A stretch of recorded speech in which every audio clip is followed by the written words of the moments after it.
Assalamualaikum warahmatullahi wabarakatuh. Selamat datang di channel Keramat Horor. Kali ini saya akan membawakan suatu cerita yang ditulis oleh akun Twitter @restuwiraatmaja dengan judul Nyatusdina.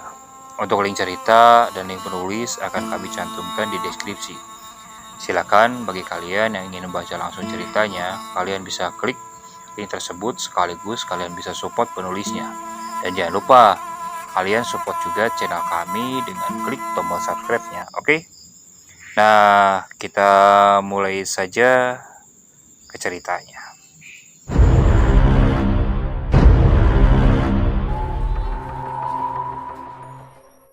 Peristiwa ini dialami oleh seorang teman saya yang bernama Epan. Keluarga ini bisa dibilang keluarga besar, karena rata-rata mereka menempati rumah secara bersamaan. Hal ini terjadi setelah Ibu Epan meninggal dunia yang diyakini karena penyakit bawaannya, yaitu stroke. Namun beberapa keluarga lain tidak mempercayai akan hal itu. Sebagian menimbulkan konflik tersendiri di keluarga itu. Ayah Epan bernama Pak Badri. Di rumah itu juga orang tua Pak Badri, ada nenek dan kakek Epan, tinggal secara bersamaan. Selebihnya adalah saudara-saudara Epan, yaitu Om Agung, Mbak Mia, dan serta anaknya yaitu Suci. Epan waktu itu masih berusia 10 tahun. Sepeninggalan ibunya, Epan selalu bermimpi bahwa ia sering didatangi ibunya untuk menyampaikan sesuatu. Bersamaan dengan itu, Epan juga sering mendapati sosok wanita bergaun putih dengan wajah yang penuh luka yang sudah hancur, menangis di dekat sumur rumahnya. Di rumah Epan memang terdapat 4 kamar dan 1 gudang. 1 kamar untuk dirinya serta Suci yang sengaja ditempatkan menjadi 1. 1 kamar lagi untuk kakek dan neneknya. 1 lagi untuk Om Agung dan Mbak Maya. Serta yang terakhir untuk Pak Badri. 7 hari setelah meninggalnya Ibu Epan, malam itu merupakan malam ke-7 sepeninggalan Ibu Epan. Tatapan Epan masih kosong seperti tak ada pikiran sama sekali. Di usia yang ke-10 tahun, ia telah ditinggalkan oleh orang yang dicintainya. "Pah, Mama pulang ke rumah kapan?" tanya Epan. "Nak, Mama kamu sudah ada di surga," jawab Pak Badri. "Enggak, Pak. Tadi Epan mimpi. Katanya Mama mau datang ke rumah. Mama kangen sama Epan," ucap Epan dengan polos. Mengetahui hal itu, Pak Badri merasa ketakutan jika nantinya Epan selalu memikirkan kedatangan ibunya itu. "Epan, sana masuk kamar. Tidur sama Suci, udah malam. Papa antar ya," ucap Pak Badri. "Malam ini mau datang kan, Pak?" tanya Epan. Badri hanya terdiam. Kakek Epan yang bernama Abah Salim mendatangi Epan. "Epan, mau bobo sama Abah?" tanya Abah Salim. "Gak mau. Epan mau sama Mama," teriak Epan sambil menangis. "Mama pasti datang kok," ucap Abah Salim. "Bah, jangan gitu, gak baik," ucap Badri. "Mama mau datang, Bah." "Iya, Epan. Mamamu nanti akan datang. Sekarang Epan tidur dulu aja. Udah malam. Yuk, Abah antar ke kamar. Kasian, Suci gak ada yang nemenin," ucap Abah Salim. "Iya, Bah." Abah Salim menggendong tubuh Epan yang agak kurus sebab memikirkan ibunya. Setelah mengantarkan Epan ke kamar dan memastikan Epan telah tidur, Abah kembali ke tempat Pak Badri.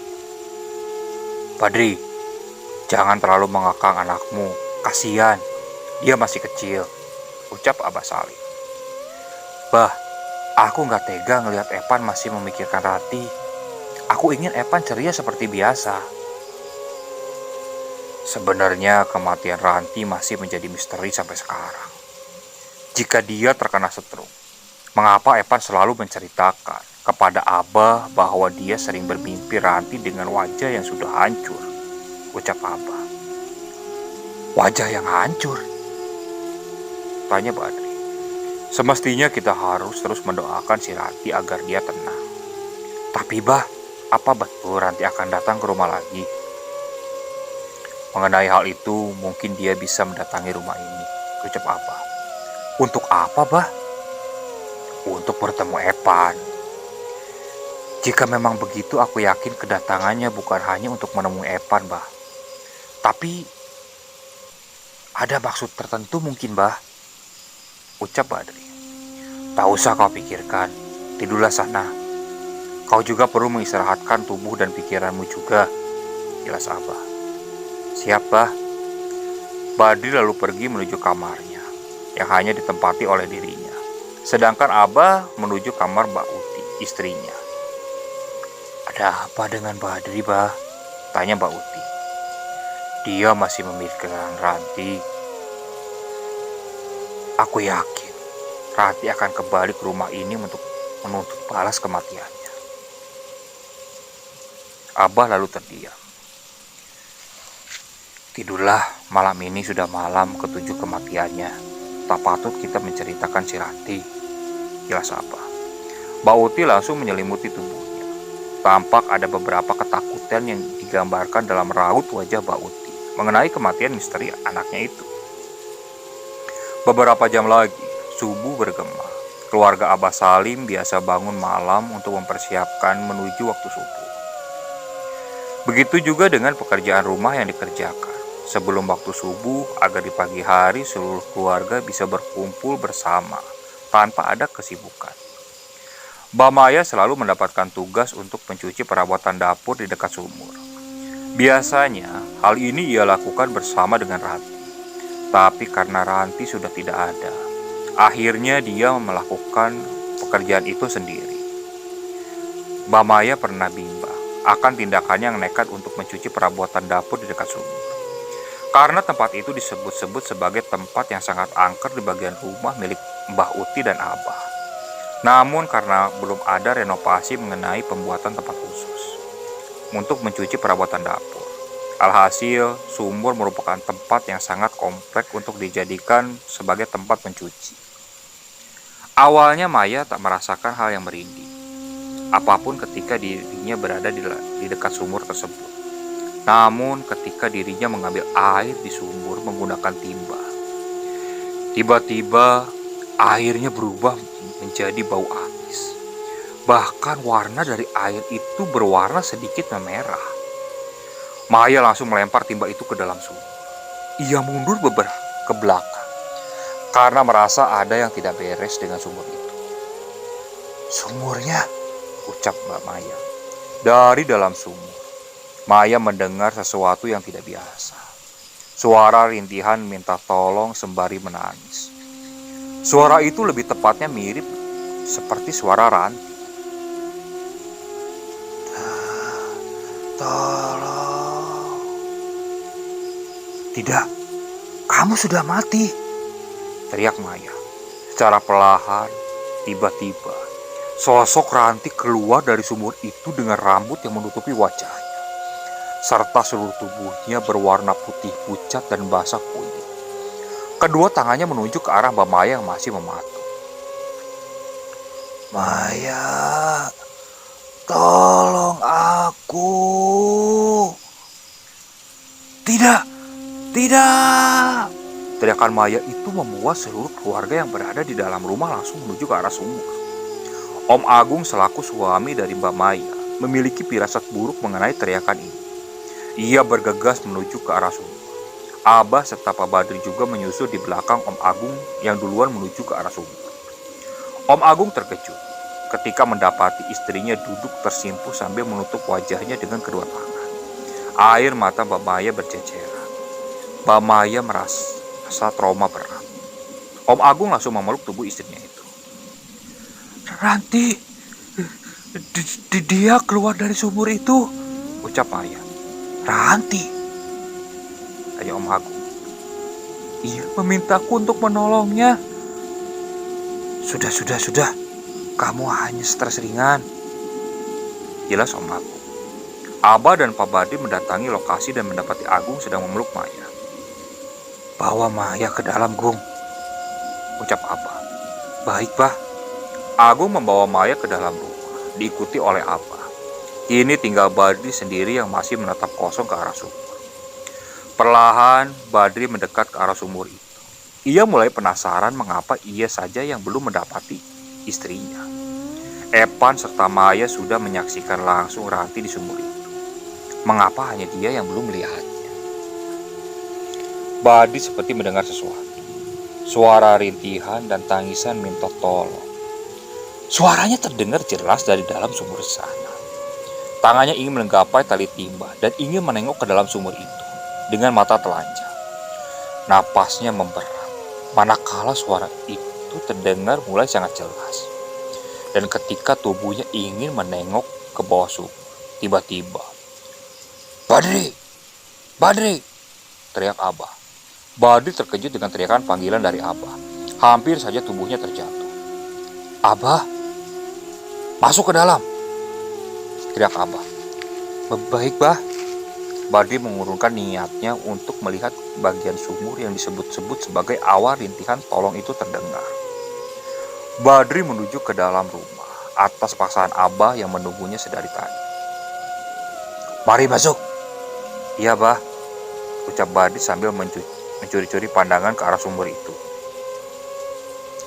Di dalam rumah, tepatnya di ruang tamu, Maya masih menutupi hidungnya dengan tisu. Ada trauma tersendiri yang membuat tubuhnya agak drop. Agung memijit-mijit leher bagian belakang Maya. "Bagaimana, Maya? Apa yang dia lihat?" tanya Abah yang tiba-tiba datang bersama Badri. Maya menatap wajah suaminya, Agung. "Aku rasa ada yang gak beres dengan kematian Ranti," ucap Maya. "Apa maksudmu?" tanya Badri. "Ranti, dia seperti meminta tolong. Haruskah kita ngebongkar kuburannya dan mengotopsi ulang kematiannya?" jelas Maya. "Kau gila? Ini sudah hari ke-8 dia meninggal. Apa yang diotopsi?" jelas Badri. "Maaf, Mas Badri, kita memang harus mengotopsinya," jelas Maya.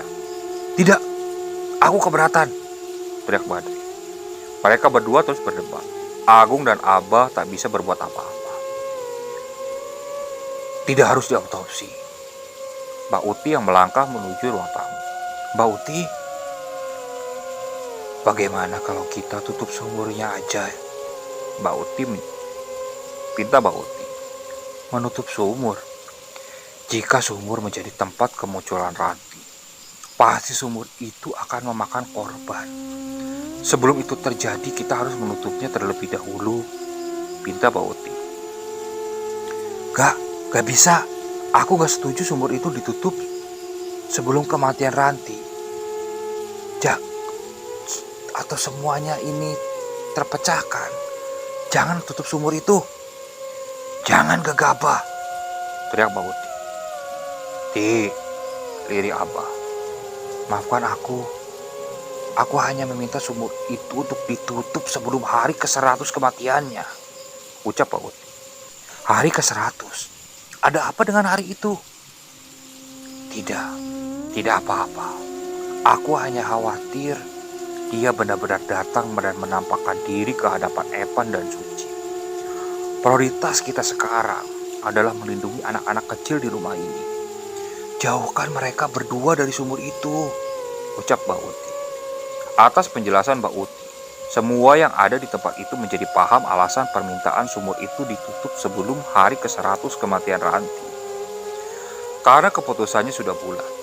Esok harinya, Agung dan Badri menutup sumur itu dengan menggunakan papan kayu yang suatu saat nanti jika dibutuhkan, sumur itu bisa dibuka. Pada hari ke-8, para keluarga sepakat untuk menutup sumur itu dan tidak berkeinginan untuk membuka sumur tersebut. Karena mereka yakin sumur tersebut menjadi sumber petaka dari kemunculan Ranti ini. Begitu juga dengan Epan. Dia juga mulai beradaptasi sedikit demi sedikit terhadap lingkungan di sekitarnya. Hal ini menjadikan kebahagiaan tersendiri bagi Pak Badri dan juga keluarga lainnya, karena Epan sudah kembali bersikap normal. Pada hari ke-9, Suci mengajak Evan untuk bermain di dekat rumah Mbak Uti. Awalnya, Evan tidak mengubris ajakan Suci. Namun karena Suci memaksanya, akhirnya dia pun mengalah dan mengikuti keinginan Suci. Berhubung situasi di rumah sepi, Mbah Uti dan Abah sedang keluar, sedangkan Pak Badri dan Om Agung sedang kerja. Hanya ada Mbak Maya yang masih berada di kamar untuk menyelesaikan pekerjaan rumah. Awalnya tak ada kendala sedikit pun. Namun ketika Evan dan Suci masuk ke dalam kamar, tiba-tiba dari lemari Mbak Uti ada sesuatu yang menggerak-gerakkan lemari itu dengan kuat. "Evan, apa itu?" tanya Suci. "Gak tahu, Ci. Evan takut," ucap Evan. "Keluar saja yuk," ajak Suci. Dan ketika Evan dan Suci ingin keluar dari kamar, dari dalam lemari terdengar suara endusan napas yang berat, ditambah dengan suara rintihan tangis yang lirih. Tentu saja, hal itu membuat Suci dan juga Evan keluar dari kamar sambil berteriak. "Ah!" Mbak Maya yang berada di kamar terkejut mendengar hal itu. Dia langsung keluar sambil menanyakan apa yang terjadi kepada Evan dan Suci. Evan dan Suci lalu menjelaskan bahwa di dalam lemari Mbak Uti ada sesuatu yang menggerak-gerakkan lemari itu dengan kuat. Dan terdengar suara rintih tangis yang lirih, serta suara napas yang berat di dalam lemari itu. Tentu saja, hal itu membuat Mbak Maya ketakutan. Karena teror di rumah Ranti masih saja merongrong keluarganya. Malam harinya, seluruh keluarga dikumpulkan kembali atas permintaan Mbak Maya. Alhasil, Abah memutuskan agar Suci dan Maya dilarang untuk bermain di luar dan tetap di dalam kamar sampai waktu yang tidak ditentukan. Hal ini dipertegas kembali karena Ranti masih memberikan teror yang mengejutkan setelah sumur itu sudah tertutup. Pada hari ke-10, tak ada gangguan sama sekali. Hanya saja Evan dan Suci merasa sangat bosan karena mereka berdua hanya bermain di dalam kamar. Pak Badri serta yang lain merasa kasihan. Namun apa daya, perlakuan kepada Evan dan Suci memberikan tekanan. Bahkan memberikan kebosanan sampai-sampai ada keinginan di dalam hati mereka berdua untuk memberontak dan kabur dari kamar. Hanya sekedar bermain dan melihat dunia luar. Pada hari ke-11, semua masih seperti biasa. Tak ada perubahan. Bahkan Suci dan Evan sudah sedikit demi sedikit paham alasan utama kenapa mereka berdua dikurung di dalam kamar. Pada hari ke-12, Mbak Maya merasakan ada sesuatu yang aneh pada Mbak Uti. Karena ketika sumur itu telah ditutup, setiap menjelang sore, Mbak Uti kedapatan sedang berdiri di depan sumur. Namun Mbak Maya masih menyelidiki lebih dalam mengenai pembenaran hal ini. Dia mengira kematian Ranti ada kaitannya dengan Mbak Uti yang sedari tadi memberikan beberapa pantangan kepada keluarga, seperti menutup sumur, melarang Evan dan Suci berkunjung ke kamarnya. Pada hari ke-13 sampai ke-21, Om Agung dan Pak Badri jarang berada di rumah. Mereka terkadang lembur di tempat kerjanya. Abah mengingatkan kepada mereka berdua agar jangan terlalu jauh dengan keluarga ini. Hal ini diingatkan Abah karena mereka berdua sebagai salah satu bentuk kewaspadaan jika suatu saat nanti Ranti menampakkan diri dan mengganggu Evan dan Suci. Karena Abah yakin bahwa Ranti akan menemui Evan. Namun sampai di sini Mbak Maya masih merasa aneh. Mengapa Abah dan Mbak Uti melarang Evan untuk menemui Ranti? Di hari ke-22, Suci sakit. Hal ini membuat Maya membawanya ke dalam kamar pribadinya. Dimulai dari sinilah awal teror itu berlangsung. Evan sendirian di kamar. Pak Badri jarang di rumah. Om Agung juga terkadang lembur. Malam hari yang begitu sunyi, Evan hendak pergi ke kamar mandi. Niatnya hanya untuk pipis sesaat dan kembali ke dalam kamar. Dia masih berdiri di hadapan kamar dengan kedua tangannya memegangi gagang pintu. Sejatinya Evan menyadari akan amanat dan pesan bapak serta kakek dan neneknya. Dia tidak boleh keluar dari kamar sebelum waktu yang ditentukan. Namun, rasa kebelet untuk kencingnya lebih utama dibandingkan rasa takutnya. Dengan seketika, Evan keluar dan berlari menuju kamar mandi. Tak ada yang tahu bahwa Evan keluar dari kamarnya. Mbak Maya masih menidurkan Suci yang badannya masih panas dan menggigil hebat. Begitu Evan telah selesai, dia membuka pintu kamar mandi. Namun, dia mencium bau busuk yang menyeruak di sekitar kamar mandi tersebut. Pikirannya saat itu adalah bangkai tikus yang belum terjamah oleh bapaknya. Namun dari belakang tubuhnya, terdengar suara dentuman ringan seperti orang terjatuh. Evan tidak memberanikan diri untuk menghadap ke belakang. Yang dikiranya bau itu adalah seekor tikus yang telah menjadi bangkai. Namun, sesuatu yang tidak mengenakan justru membaluti rasa takutnya. Evan, ayo ikut mama. Ucap suara yang tampak pamilik itu dari belakang tubuhnya. Kedua tangannya langsung memeluk tubuh Evan. Bau busuknya menambah melebar hingga menusuk hidung Evan dan membuat pusing hingga mual. Sekujur tubuh Evan bergetar hebat. Keringat dingin membasahi dahi hingga lehernya. Tangan Evan bergetar. Ia sadar bahwa yang memeluknya ini adalah Ranti, ibunya sendiri. Mulut Evan tak bisa bergerak. Tangan itu terus merangkul tubuh Evan sambil merintih menangis kesakitan. Tampak sedikit perasaan sunyi dan kesepian dari sosok ibu yang telah lama sendiri dan tergantung di awang-awang. Evan, ikut mama yuk, ucap Ranti sambil merintih kesakitan. Evan tak mampu berkutik lagi. Di lain sisi, Mbak Maya sedang mengecek kamarnya untuk memastikan keberadaannya. Evan kangen, ucap Evan dengan polosnya. Tangan Ranti memeluk erat seakan ingin membawa Evan ke dalam alamnya.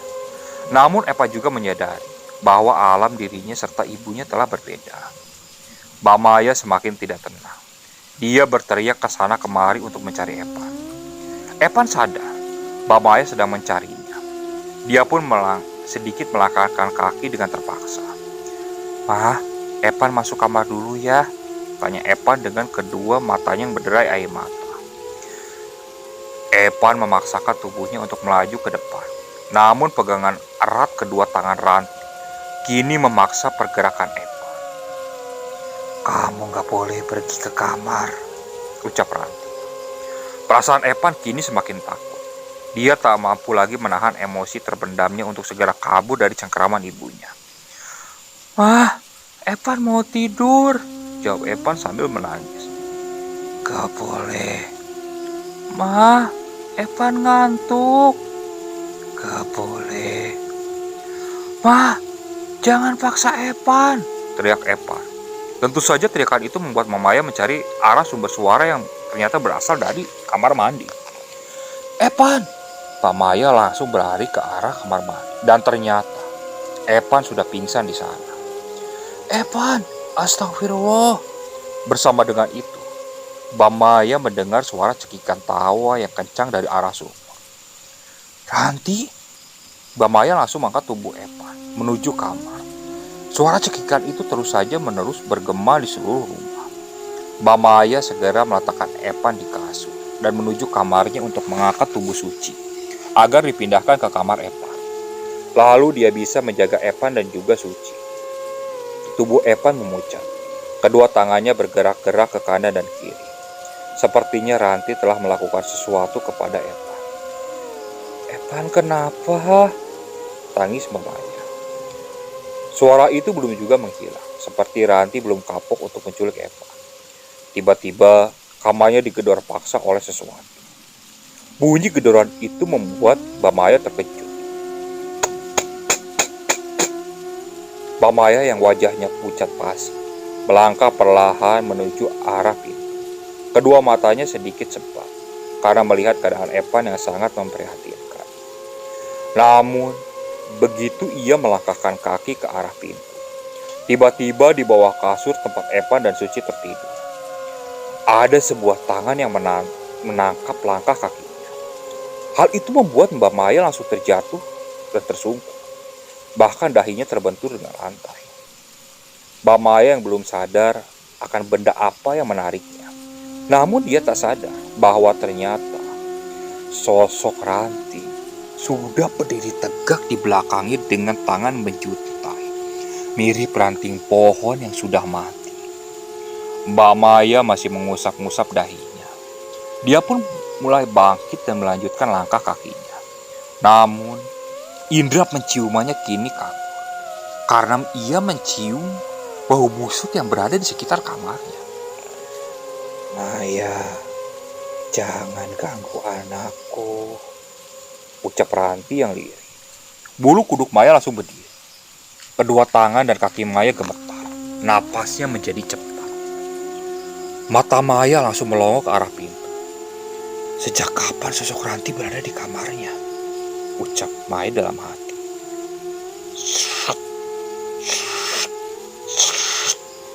Suara langkah kaki yang menyeret kain putih terdengar jelas dari arah belakang. Darah Maya tak stabil, naik turun tak karuan. Pikirannya menjadi kacau dan agak pening. Ini menandakan bahwa energinya sedang bertabrakan dengan energi lain. Jangan ganggu anakku, ucap Ranti dengan lirih. Terkadang Ranti menangis, terkadang juga tertawa. Hal itu membuat Maya terjatuh tersungkur dengan kedua lututnya yang menghantam lantai dan posisi tangan berada di atas pahanya. Maya menangis hebat karena merasakan ketakutan yang amat dahsyat. Pikirannya menjadi kacau saat suara langkah kaki itu berhenti tepat di punggung Maya dan kainnya sedikit menabrak ke punggung Maya. Sedikit demi sedikit, Maya menenangkan hatinya. Sedikit demi sedikit pula, bacaan demi bacaan ia tekankan dalam pikiran serta hatinya. Ranti, aku hanya menjaga anakmu, ucap Maya dengan tenang.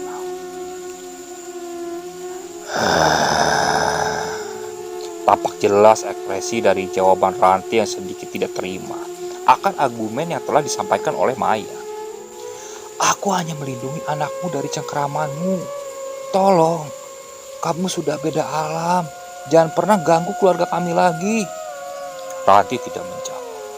Hanya suara araman marah yang ia lontarkan. Sekarang pergilah. Kamu sudah berbeda dimensi dengan kita, ucap Maya sambil membelakangi tubuh Ranti. Suara langkah itu mulai menjauh dari tubuh Maya. Pikiran Maya mulai sedikit tenang. Maya bisa bernapas lega, serta pikiran dan hatinya mulai agak tenang. Kedua tangannya sudah berhenti gemetar. Namun rasa pening dan mual masih terasa. Maya mulai menengok ke belakang. Wajah Ranti berpas-pasan dengan wajah Maya. Tubuhnya bergelantungan di langit-langit kamar, dengan kedua tangannya terjuntai kaku. Ranti, lirih Maya. Maya langsung pingsan di tempat. Pikirannya yang kosong menjadikan tubuh Maya menjadi lemah dan tak berdaya lagi ketika dihadapkan oleh sosok Ranti. Pada hari ke-23, pagi harinya Om Agung terkejut mendapati istrinya yang berada di dalam kamar Evan. Ia menanyakan perihal tempat tidurnya yang pindah. "Kamu kenapa di sini?" tanya Om Agung. Pak, astagfirullah, badan kamu panas, ucap Om Agung. Evan sama Suci mana, Pak? Mereka diajak Abah keluar rumah. Abah? Sejak kapan Abah datang? Baru tadi subuh. Kenapa memang? Ranti tadi malam datang lagi. Ranti? Dia ingin mengambil Evan, jelas Maya. Om Agung mengangkat tubuh Maya yang masih terbujuk kaku di lantai. Kok bisa? Entah Pak, tapi dia mengira keluarga kita tidak mengurusnya dengan benar. Hal ini harus segera dibicarakan. bicarakan dengan Mbak Badri, Abah, dan juga Mbak Uti. Iya, tapi jangan dulu deh, Pak. Kenapa? Aku takut Epan dan Suci dikurung lagi. Aku tidak tega melihatnya. Bukannya sumur itu sudah ditutup? Sepertinya sumur itu bukan penyebab utama kemunculan Ranti. Mungkin ada hal lain yang tersimpan di rumah ini dan membuat Ranti terus-menerus mendatangi kita. Atas penjelasan Maya tersebut, Om Agung menjadi sadar bahwa penangkal dari sosok Ranti belum ditemukan. Sumur yang telah ditutup beberapa hari kemarin tak ada bedanya dengan sosok Ranti yang terus-menerus bermunculan dan meneror keluarga ini. Lalu apa rencanamu? Tanya Om Agung. Kita bicarakan ini kepada Badri. Mungkin dia tahu sedikit tentang Ranti. Baiklah, sekarang kamu mandi dulu. Subuh sudah lewat, ucap Om Agung. Maya mengangguk paham. Dia pun pergi menuju kamar mandi. Awalnya Maya merasa takut karena kamar mandi juga sebagai tempat kedua kemunculan dari Ranti. Namun tekadnya yang terus-menerus mengekangnya untuk menyelesaikan masalah ini membuat Maya memberanikan diri untuk melangkahkan kaki menuju kamar mandi. Tak menghabiskan waktu lama, Maya keluar dari kamar mandi. Dia hanya membilas rambut, mencuci muka, serta menggosok gigi lalu berwudu. Maya segera melakukan sholat subuh, walaupun di jam 6 pagi. Setelah melakukan sholat, Mbah Uti berteriak kencang dari arah kamarnya. Tentu saja, hal ini membuat Maya langsung berlari menuju kamar Mbah Uti. Dengan posisi mukena masih dikenakannya. Kenapa, Mbah? Tanya Maya setelah membuka pintu kamar Mbah Uti. Lemarinya penuh dengan darah, ucap Mbah Uti. Astagfirullah. Mbah Uti masih membersihkan bekas pecah darah yang berceceran di setiap sudut lemari. Apakah ada sesuatu yang tersimpan di sini, Mbah? Tersimpan? Tanya Mbah Uti. Maksudku, apa lemari ini memuat salah satu kepemilikan Ranti? Tanya Maya. Kamu gila. Untuk apa aku menyimpan barang-barang Ranti? Emosi Mbah Uti semakin menggejolak ketika Maya menanyakan hal yang sensitif kepada Mbah Uti. Bah, ucap Maya. Keluar kamu, Maya, teriak Mbah Uti. Maya merasa serba salah berada di rumah ini. Tak ada salah satu pendukung yang menyertai keberadaannya. Maya senantiasa terus berdoa untuk keamanan serta kenyamanan di rumah ini. Namun bukannya ia menjadikan sebagai dirinya penolong yang siap menolong siapa saja. Namun langkahnya terus-menerus digerus oleh kesalahpahaman orang yang ia tolong. Setelah dirinya diusir dari kamar Mbak Uti, bahasa tubuh Mbak Uti telah dirasakan serta terbaca lebih dulu. Ada sesuatu yang disembunyikan oleh Mbak Uti di rumah ini. Pasti akan aku temukan. Begitu tekad Maya untuk memastikan kebenaran tentang apa yang terjadi di rumahnya. Pada hari ke-24, Pak Badri pulang ke rumah sambil membawa makanan kesukaan Epan. Setelah sekian lama tak berkunjung ke rumah, Pak Badri terkejut melihat tubuh Epan yang agak kurus. Maya, Epan belum makan? Tanya Badri. Sudah, Mas. Dia kemarin baru sakit, ucap Maya. Sakit? Sakit apa? Tanya Badri. Entahlah, tapi tubuhnya panas sekali. Mungkin Epan perlu beristirahat, ucap Maya. Kemana Agung? Tanya Badri. Dia masih lembur sampai besok. Kemarin datang hanya ngecek keberadaan kami di rumah, jelas Maya. Oh begitu. Abah sama Mbak Uti di mana mereka? Tanya Badri. Abah masih keluar. Mbak Uti ada di kamarnya, jelas Maya. Tumben dia tidak keluar, ucap Badri. Mas, saya boleh bertanya? Tanya Maya. Silahkan, apa yang ingin kamu tanyakan? Ini mengenai Ranti, Mas. Ranti? Apakah rumah ini milik Ranti? Tidak, ini rumah milik Abah dan Mbak Uti. Kenapa memangnya? Apakah Ranti mempunyai simpanan khusus yang berharga? Tanya Maya. Setauku dia pernah membawa Epan ke sebuah perusahaan asuransi. Mungkin itu alasannya Epan sangat berharga, ucap Badri. Asuransi? Benar. Ada apa emangnya? Oh begitu. Tidak apa-apa mas, saya hanya bertanya mengenai itu. Mengenai apa? Ranti masih meneror kita semua mas, jelas Maya. Badri terkejut mendengar hal itu. Dalam benaknya, apakah menutup sumur itu tidak berpengaruh sama sekali? Tidak mungkin. Bukankah sumurnya sudah ditutup? Tanya Badri. Ini bukan masalah sumur tempat kemunculan pertama Ranti, tapi dia juga barusan muncul di dua tempat yang berbeda. Dua tempat yang berbeda. Satu di kamar mandi, satu lagi di kamar Epan. Aku juga tidak paham mengapa Ranti sangat berambisi untuk mendapatkan Epan dan membawanya ke alam lain, ucap Maya. Tunggu, alam lain? Tanya Badri. Ada beberapa kejanggalan mengenai kemunculan Ranti yang terus-menerus meneror kita. Itu karena ada urusan duniawi yang belum selesai. Karena itu, subuh tadi aku bertanya kepada Mbak Uti, namun tak ada jawaban sama sekali, jelas Maya. Setahuku bukan begitu. Maya terdiam.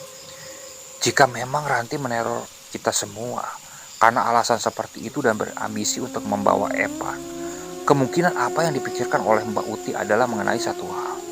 Mbak Uti mempunyai rahasia tersendiri mengenai kematian Ranti. Itu maksudku, Mbak Uti adalah kuncinya.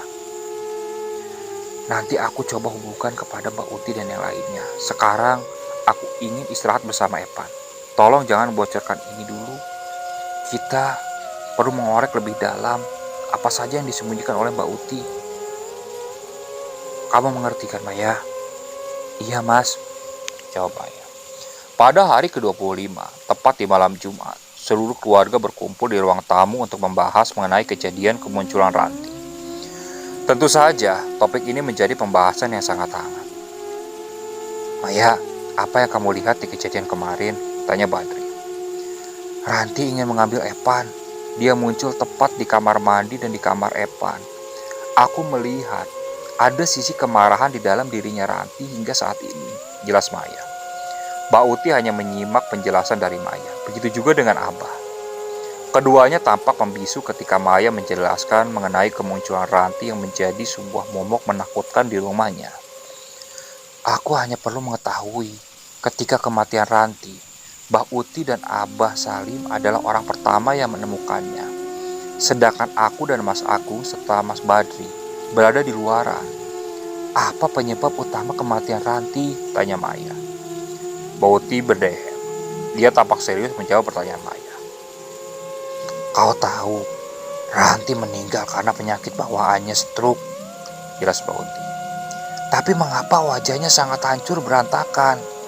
Tanya Maya. Kau tak perlu tahu detailnya. Intinya dia terjatuh lalu wajahnya menabrak pinggiran sumur. Darahnya mengalir deras, jelas Mbak Uti. Berarti kematian Ranti bukan karena stroke?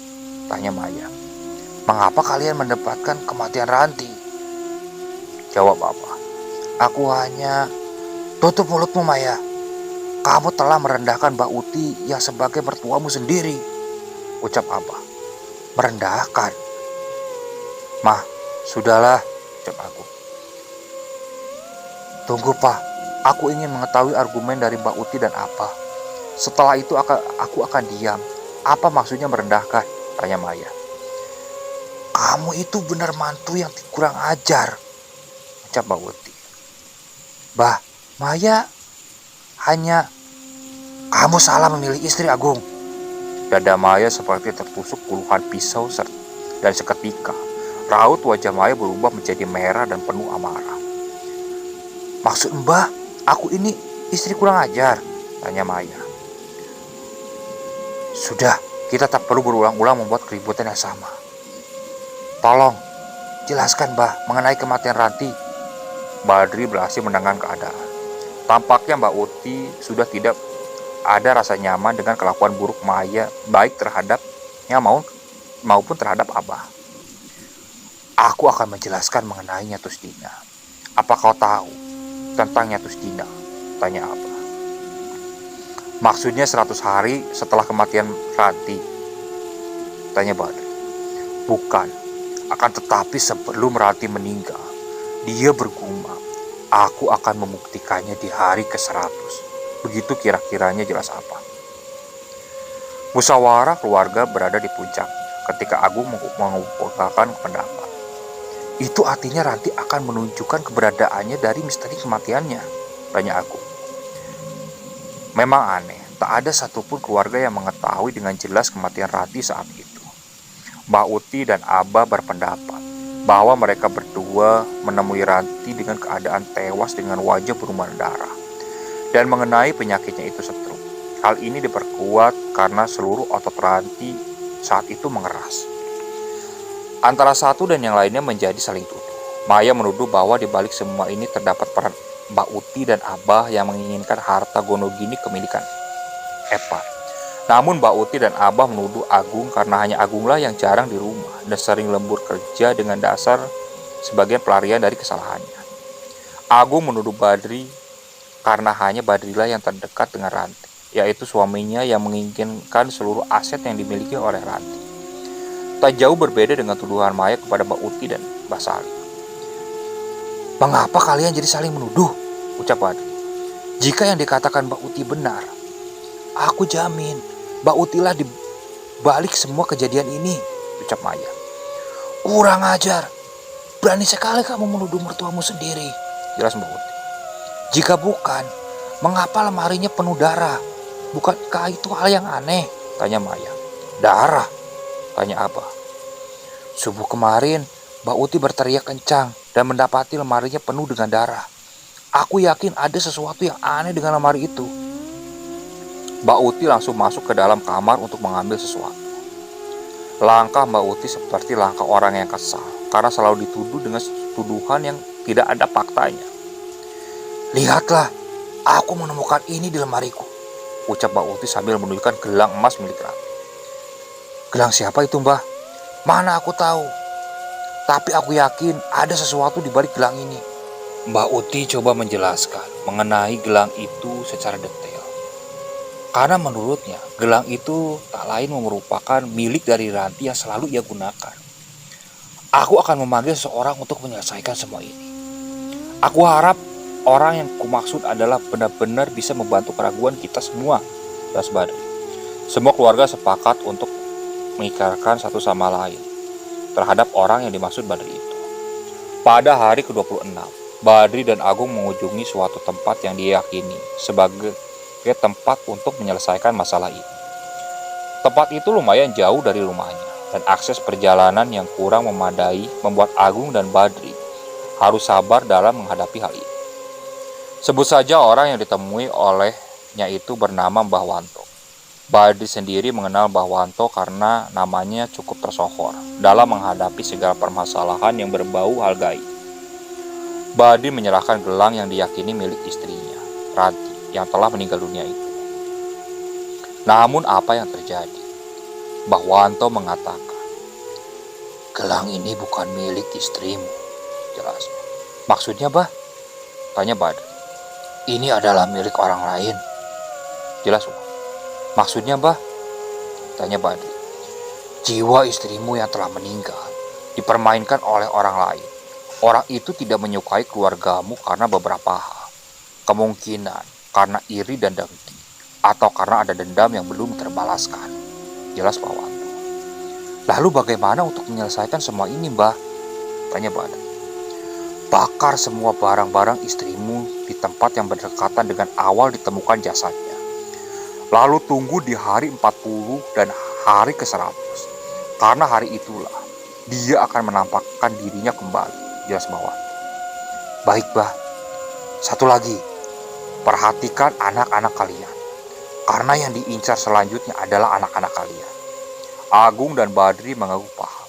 Mereka berdua pun berpamitan untuk pergi dan kembali ke rumahnya untuk melaksanakan tugasnya. Tepat di jam 10 malam, Agung dan Badri, Mbah Uti dan Maya serta Abah, berikut Suci dan Epan, semuanya berkumpul di dekat sumur sambil membawa pakaian serta alat-alat milik Ranti. Pesan dari Mbah Wanto, "Kita harus membakar seluruh barang-barang Ranti. Semoga dengan ini diharapkan Ranti bisa tenang," ucap Badri. "Amin," serentak yang lain. Badri membakar seluruh barang-barang milik Ranti. Epan yang melihat pembakaran barang-barang milik ibunya itu tak kuasa menahan tangis. Hal ini membuatnya tambah kangen terhadap ibunya itu. "Evan," ucap Badri. "Pah, Mama bakal datang lagi kan?" "Iya sayang," senyum Badri. Semenjak dibakarnya seluruh barang-barang milik Ranti, tak ada satupun teror yang meneror keluarga itu. Evan dan Suci kembali bermain riang seperti biasa. Keluarga itu kembali nyaman dan tentram, sebagaimana yang pernah dikatakan oleh Bawanto. Namun ketika hari ke-40, sesuatu hal terjadi.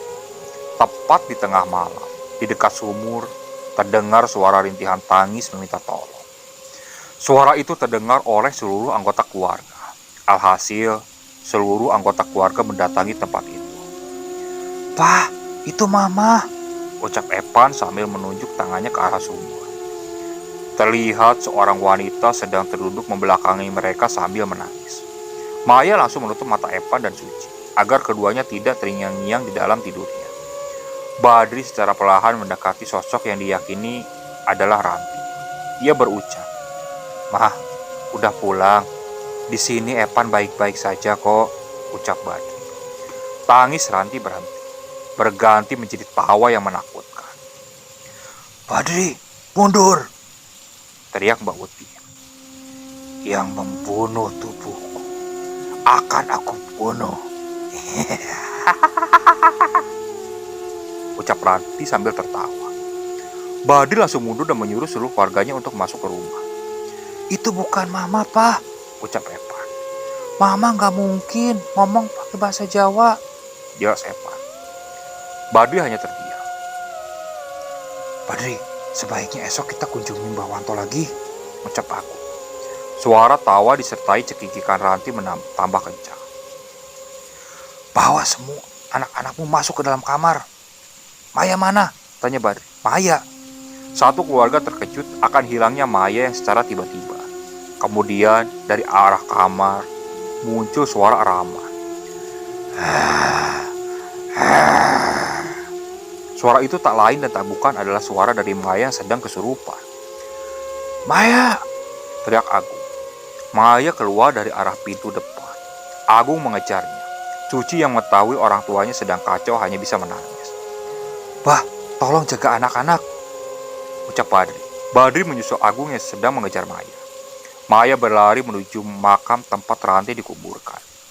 Lalu ia mengeruk kuburan Ranti dengan menggunakan tangannya. "Maya, apa yang kamu lakukan?" teriak Agung sambil menahan tindakannya. "Gung, Gung!" teriak Badri yang melihat Agung sedang menahan Maya. "Mas, tolong tahan Maya. Dia ingin mengeruk kuburan Ranti," ucap Agung. Badri sebisa mungkin menahan tubuh Maya yang super kuat, karena sepertinya ia dikendalikan oleh sesuatu. "Mati, mati, mati!" teriak Maya sambil tertawa. "Maya!" teriak Badri sambil memegang dahi Maya. "Mah, udah cukup," ucap aku. "Mati, mati, mati."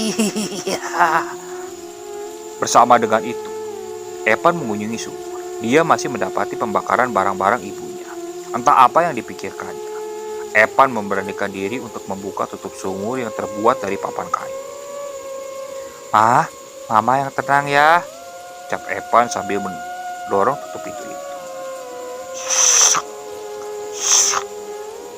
Evan mengerahkan seluruh tenaganya sedikit demi sedikit. Sumur itu terbuka, lalu tercium bau anyir dari dalam sumur itu. Setelah sumur itu terbuka, sesuatu keluar dari dalam sumur. Sesosok itu berwarna hitam dengan wajah yang tak beraturan, serta di dadanya terdapat payudara yang menjulur hingga ke bawah paha. Sosok yang keluar dari sumur itu adalah Kalong Wewe. Evan mundur beberapa langkah dari sumur itu. Langkahnya amat berat. Dia tak tahu sosok apa yang berada di atas sumur yang baru saja ia buka. Payudara dari sosok itu tampak bergoyang ke kanan dan ke kiri mengikuti pergerakannya. Sosok itu mengarahkan tangannya ke arah mulutnya sambil berucap. Evan tersempat berteriak. Sosok itu telah merangkul terlebih dahulu dan menutup mulut Evan dengan payudaranya yang besar. Epan dengan sekejap dibawa kabur oleh sosok itu dari rumahnya. Epan diculik oleh kalong wewe yang keluar dari dalam sumur. Bukan hanya itu, semua tampak baik-baik saja. Artinya, kejadian itu sangat cepat, hingga tak ada satupun orang yang mengetahuinya. Di lain tempat, Maya yang masih terus-menerus melawan kekangan yang dilakukan oleh Badri dan Agung. Mah, sudah mah. Maya, hentikan. Mati, mati, mati. Maya terus-menerus melawan kekangan kedua pria itu. Mati, mati, mati. Tanpa tak banyak lama, Badi memencet ibu jari Maya sembari membaca bacaan. Hal itu membuat Maya merontak kesakitan dan teriak histeris. Beberapa menit kemudian, Maya pingsan karena energi gaib yang memasuki tubuh Maya telah keluar dari tubuhnya. Badri dan Agung bersyukur. Makhluk yang berada di dalam tubuh Maya telah keluar dari tubuh Maya. Kenapa Maya mengeruk tubuh kuburan Ranti? Tanya Agung. Aku rasa ini bukan perbuatan Ranti. Akan tetapi ada sesuatu yang mempermainkan kita, ucap Badri. Maksudmu ini kiriman? Tanya Agung. Aku yakin ini pasti kiriman, jelas Badri. Agung dan Badri mengangkat Maya menuju rumah. Namun hal yang tak pernah mereka ketahui benar-benar terjadi. Di dalam rumah, Mbah Uti dan Abah mencari setengah mati keberadaan Epan yang menghilang. Epan kemana? Tanya Abah. Tadi ada di kamar, jawab Mbah Uti. Tapi hanya ada Suci saja yang berada di tempat itu, jelas Abah. Jangan-jangan, ucap Abah. sumur itu. Abah dan Mbah Uti lalu berlari menuju ke arah sumur tempat di mana pembakaran barang-barang Ranti yang dilebur dengan api. Wah, tutup sumurnya terbuka, ucap Mbah Uti. Abah langsung berlari menuju sumur itu. Dia mendapati tutup sumur yang terletak begitu saja di dekat sumur. Mbah Uti menutup mulutnya dengan kedua tangannya. Hal yang tidak diinginkan benar-benar terjadi. Selama ini, Mbah Uti menutup-nutupi sebuah fakta bahwa di dalam sumur itu terdapat kalong wewe yang telah lama bersemayam di dalamnya. Bah, di mana Epan? Tanya Mbak Uti. Epan tak ada di dalam sumur. Kemana dia? Apakah Epan yang membuka sumur ini? Tanya Abah. Jika benar-benar Epan yang membuka ini, mungkin dia telah mengeluarkan sosok itu, ucap Mbak Uti. Sosok itu, sosok yang membunuh Ranti, kalong wewe. Kenapa kamu tidak memberitahu ini sejak awal? Kenapa? Teriak Abah. Aku takut. Sosok itu merupakan sosok yang mengerikan. Dia telah meneror kami berhari-hari lamanya. Bahkan semenjak kematian Ranti, sosok itu masih mencari korban. Jelas Mbak Uti. Epan cucuku, jelas Abah. Mbak Uti mendekati sumur. Dia mendapati beberapa helai rambut di sekitar sumur yang mengarah kepada suatu tempat. Epan masih bisa diselamatkan, ucap Mbak Uti. Maksudnya, sosok itu tidak jauh dari sini. Dia berada di dekat sini, ucap Mbak Uti. Badri dan Agung mendatangi rumah mereka dan mendapati suasana rumah telah kosong. Mbah, Abah, Epan, Suci, ucap Badri. Agung meletakkan Maya di kamarnya, sedangkan Badri langsung menuju kamar Epan. Ternyata ia tak mendapat, hanya Suci yang sedang tertidur. Epan, kamu di mana, Nak? Teriak Badri. Agung yang mendengar teriakan itu langsung keluar dari kamarnya. Ada apa, Mas? Tanya Agung. Epan tak ada. Loh, kok bisa? Abah sama Mbak Uti mana? Tanya Badri. Agung menggeleng-gelengkan kepalanya. Epan, Epan, Epan. Badri seperti kesetanan. Dia mengecek seluruh kamar, gudang untuk mencari keberadaan Epan. Namun Badri tak mendapati keberadaan Epan. Namun tiba-tiba Badri seperti mendengar percakapan mengenai Epan. Kita harus selamatkan Epan, ucap Mbak Uti. Selamatkan Epan, tanya Badri. Badri, ucap Abah yang lirih. Epan kemana, Bah? Teriak Badri. Tenang dulu, Dri, tenang, ucap Mbak Uti. Bagaimana aku bisa tenang? Ranti telah meninggal. Lalu sekarang Epan tak ada di rumah. Apa kalian pernah merasakan apa yang aku rasakan? Teriak Badri. Epan dibawa kalong wewe, Dri, ucap Uti. Kalong wewe? Iya, di sumur ini terdapat kalong wewe. Maaf, Mbak baru bisa cerita ini sekarang, ucap Mbak Uti. Astagfirullah, Epan. Air mata Badri terjatuh ketika mengetahui bahwa Epan telah diculik oleh kalong wewe. Epan masih bisa diselamatkan. Kita harus cepat mengatasinya, ucap Abah. Bagaimana, Bah? Ini sudah hampir pagi. Apa masih sempat? Tanya Badri. Masih bisa. Aku yang akan menuju tempat Epan, ucap Mbak Uti. Maksudnya, aku akan masuk ke dalam sarang kalong wewe itu. Karena ini satu-satunya cara agar Epan bisa kembali, ucap Mbak Uti. Caranya bagaimana? Tanya Badri. Mbak Uti mengajak Badri menuju kamarnya, diikuti oleh Abah. Mereka bersiap untuk mengambil Epan kembali. Saat berada di kamar, Mbak Uti menjelaskan mengenai maksudnya membawa ke kamar. Kalong wewe itu masih berada di sekitar perkebunan dekat sini.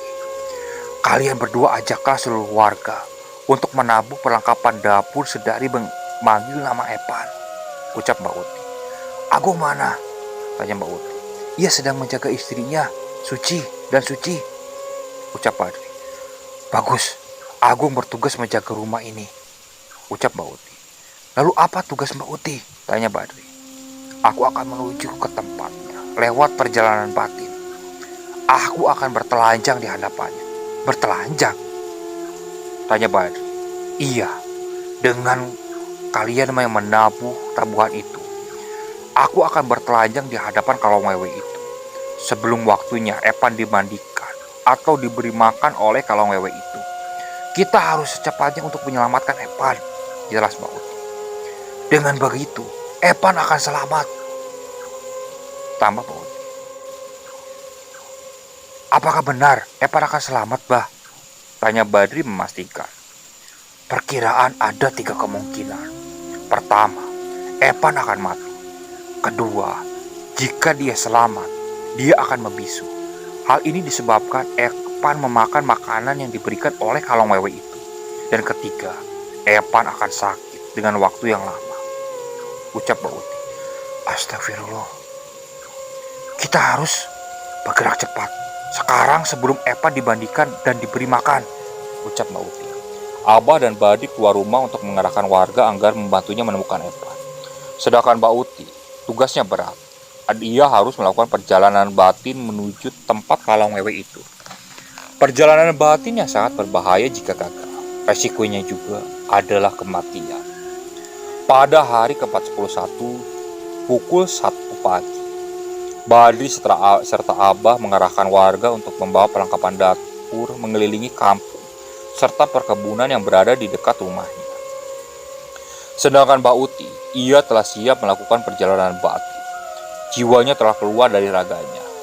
Saat ini, saya akan menjelaskan mengenai perjalanan Mbak Uti ketika melakukan perjalanan batin. Mbak Uti mulai melakukan perjalanan. Dia melewati kamarnya serta bersiap untuk meninggalkan rumahnya. Mbak Uti benar-benar setengah telanjang bulat. Tak ada satu kain pun yang menutupinya. Perjalanan batin ini bukan perjalanan raga, artinya raga utuh dengan bajunya. Ia melewati beberapa sosok di hadapan rumahnya. Ia melihat banyak sekali sosok yang bertengger di dalam rumahnya. Dimulai dari kuntilanak, bahkan pocong sekalipun. Namun mereka semua hanya memandang kelakuan aneh dari Mbak Uti. Awalnya Mbak Uti merasa merinding. Namun karena ini demi cucunya, Mbak Uti bersikeras untuk menyelesaikan tugasnya. Mbak Uti berjalan mengintari setiap rumah. Ia memperhatikan satu demi satu rumah warga. Bersamaan dengan itu, Mbak Uti mendengar suara pukulan alat-alat dapur yang benar-benar membuatnya harus cepat menemukan keberadaan Epan. Kali ini Mbak Uti sudah berada di pemakaman. Dia mendapati banyak sosok yang bertengger di pohon kamboja. Mata Mbak Uti terkejut ketika ia mendapati sosok kalong wewe yang sedang bertengger di pohon kamboja di dekat makam Ranti. Epan, ucap Mbak Uti. Epan sedang dipaksa untuk diberi makan. Mbak Uti langsung berlari mendekati kalong wewe itu dan menggerak-gerakkan tubuhnya. Sesekali dia menungging untuk mengagalkan rencana kalong wewe itu. Kalau Wewe itu memperhatikan pergerakan Mbak Uti. Mbak Uti tampak menikmati pergerakannya, sesekali ia menari dan menggerak-gerakkan tubuhnya. Bunyi-bunyian yang dihasilkan dari perlengkapan dapur itu membuat Kalong Wewe terberdaya dan menjatuhkan Epan. Dengan seketika, makanan yang diberikan Kalong Wewe itu gagal dimakan oleh Epan.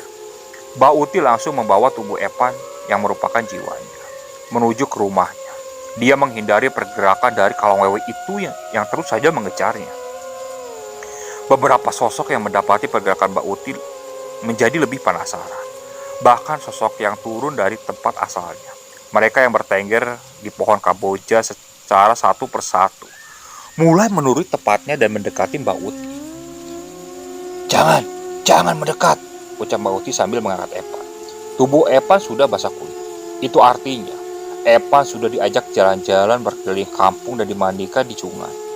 Hal ini membuat Mbak Uti khawatir jika nantinya Epan akan sakit dengan waktu yang sangat lama.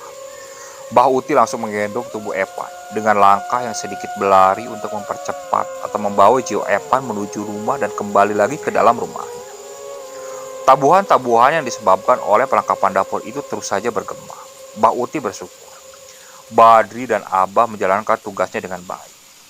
Mbak Uti pun sampai di rumah. Dia harus cepat kembali ke dalam raganya sebelum tabuhan-tabuhan itu berhenti.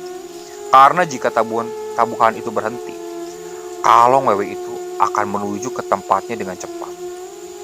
Begitu Mbak Uti berhasil memasuki raganya kembali, dia berhasil membawa Epan ke tempat semula. Epan yang ditemukan berada di depan kamarnya. Bersama dengan itu juga, tiba-tiba bunyi-bunyian itu berhenti. Mbak Uti merasa ada sesuatu yang janggal. Ia menengok ke belakang rumahnya untuk mengecek keberadaan sumur yang masih terbuka. Dan tiba-tiba dari dalam sumur itu muncul Kalong Wewe yang kedua tangannya penuh dengan bulu yang amat lebat. Begitu juga dengan payudaranya yang menggantung ke kanan dan kiri. Hal itu membuat bulu kuduk Mbak Uti berdiri. Ia segera berlari menuju kamar Epan dan mendapati Epan yang masih terbujur kaku di dalam kamar. Mbak Uti langsung menggotong tubuh Epan untuk disembunyikan di bawah tempat tidurnya sambil menutupi mulutnya. Langkah Kalong Wewe itu dirasakan karena tabrakan energi yang benar-benar kuat. Sesekali Kalong Wewe itu berteriak-teriak seperti teriakan hewan yang sedang mencari sesuatu. Suaranya melengking, namun membuat seluruh tubuh Mbak Uti merinding. Di dalam hati, Mbak Uti membaca bacaan sebisanya. Dia ingat akan satu hal, pikirannya tak boleh kosong begitu juga jika Kalong Wewe itu berpapasan langsung dengan wajahnya. Dia tak boleh bergerak sedikit pun. Kedatangan Kalong Wewe ini diawali dengan bau pandan yang sangat menyengat aromanya. Sesekali aroma itu menusuk hidung Mbak Uti yang sudah berusia lanjut. Masing-masing tangannya masih menutupi mulutnya dan mulut Epan. Terdengar suara pintu terbuka dengan sendirinya.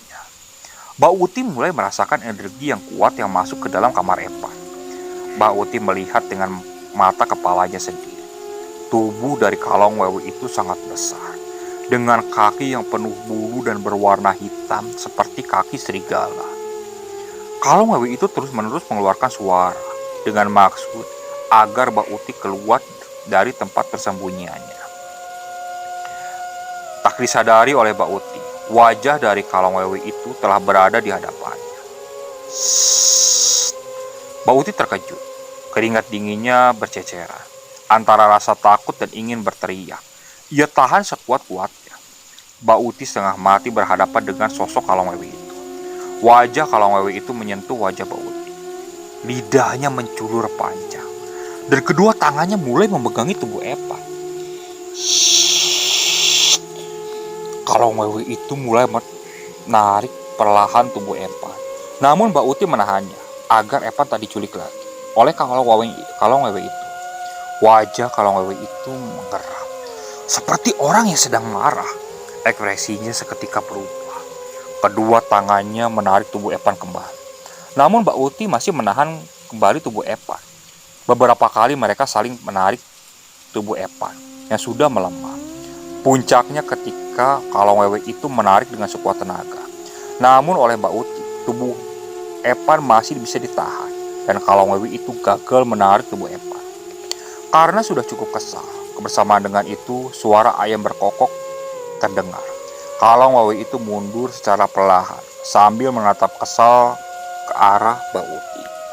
Rencana Kalong Wewe itu untuk mengambil tubuh Epan berhasil digagalkan oleh Mbak Uti yang bersikeras melindungi cucunya. Epan berhasil diselamatkan, namun sebagai gantinya, Epan menjadi sakit karena ia berhasil dimandikan oleh Kalong Wewe itu.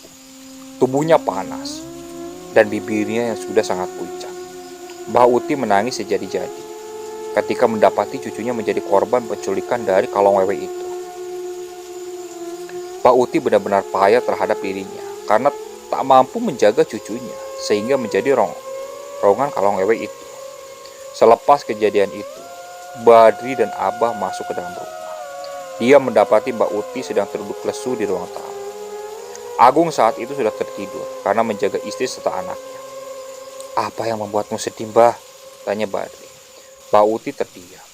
Ia menatap rona wajah Badri yang kusam dan berkeringat itu. Alis mata yang tebal serta bulu matanya yang unik. Mbak Uti tersenyum sesaat. "Mbah, kenapa?" tanya Badri. "Duduklah dulu. Aku ingin bicara." Badri dan Abah duduk di kursi yang berdekatan dengan Mbak Uti. "Ada apa, Mbah?" tanya Badri. "Aku berhasil membawa Epan ke rumah," ucap Mbak Uti. "Alhamdulillah. Namun sebagai gantinya, dia harus sakit," ucap Mbak Uti. "Sakit apa, Mbah?" "Kalong Wewe itu telah menyamar menjadi istrimu. Dialah yang meneror kita selama ini. Keberadaan istrimu lah yang disebut-sebut sering mendatangi rumah ini merupakan perwujudan lain dari Kalong Wewe itu. Epan adalah incaran kedua dari Kalong Wewe itu," jelas Mbak Uti. "Sepastinya hal ini harus kita waspadai agar Epan dan Suci tak lagi menjadi incarannya. Aku tak tahu harus bagaimana. Sumur itu harus kita tutup permaten karena keberadaan Kalong Wewe itu biar tidak mengerongrong kita lagi. Namun ada satu hal yang tak bisa aku cegah pergerakannya." Badri dan Abah menyimak perlahan. "Kalong Wewe itu merupakan suruhan dari orang yang membenci keluarga kita. Ketika aku melakukan perjalanan batin, aku banyak sekali melihat sosok yang bertengger di rumah ini. Bukan hanya Kalong Wewe saja, namun beberapa sosok ikut meramaikannya." "Maksudnya meramaikan rumah ini?" tanya Badri. "Benar. Hal ini disebabkan gelang yang menjadi penghubung antara mereka dengan keluarga kita masih berada di genggaman kita. Seharusnya kita harus menjauhkan gelang itu atau menghancurkannya," jelas Mbak Uti. "Lalu bagaimana langkah selanjutnya?" tanya Abah. Mbak Uti memegang tangan Abah. Matanya berkaca-kaca sambil mengucapkan suatu kalimat yang mengejutkan. "Jika ini tidak berhasil, maka keluarga kita akan selalu diincar oleh Kalong Wewe itu," jelas Mbak Uti. Sejauh ini Mbak Uti telah banyak membaca pergerakan Kalong Wewe itu. Namun ia belum tahu siapa pelaku dari kiriman itu. Kita harus terus waspada untuk menuju hari ke-100 kematiannya. Kalong Wewe itu menempati makam istrimu.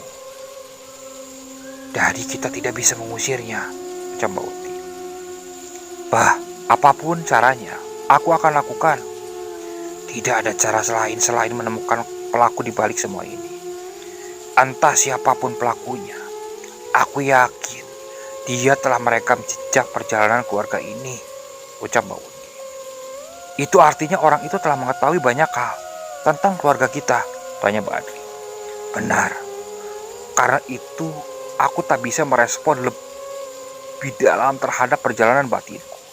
Karena beberapa pergerakanku terbatas, hingga aku tak bisa merasakan energi mana yang menjadi penghubung antara Kalong Wewe itu dengan pelaku.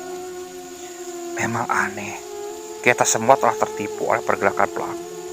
Pelaku memang cerdik memainkan situasi.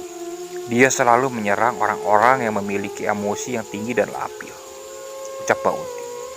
"Maksudnya Maya, Epan, Suci, ketiganya memiliki emosi yang tinggi dan labil.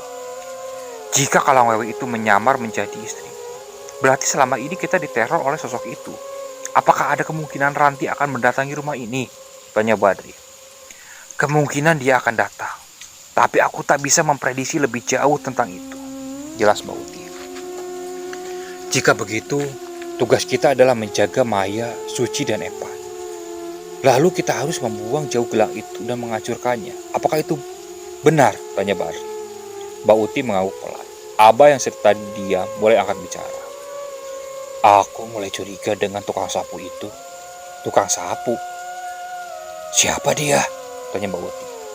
Beberapa hari kemarin, Epan dan Suci mendapati tukang sapu yang sedang membersihkan sumur. Sesekali, sumur itu disiram menggunakan air kembang, lalu dibersihkan, ucap Abah. Itu adalah pelakunya. Apakah dia warga sini? Tanya Mbak Uti. Bukan. Dia tidak terlihat seperti warga sini. Hanya saja, aku tak sempat memergokinya karena dia tahu keberadaanku dan langsung memalingkan wajahnya dan pergi, ucap Abah. Mbak Uti terus mengingat siapa tukang sapu itu. Hari sebelum kematian Ranti, memang ada tukang sapu yang membersihkan halaman rumahnya serta sumur itu. Berarti pelaku itu telah menaruh kalung wewe itu bertahun-tahun lamanya. Sebelum kematian Ranti, ucap Uti. Maksudnya, tanya Badri. Pelaku itu merupakan orang yang tidak menyukai Ranti. Aku yakin itu.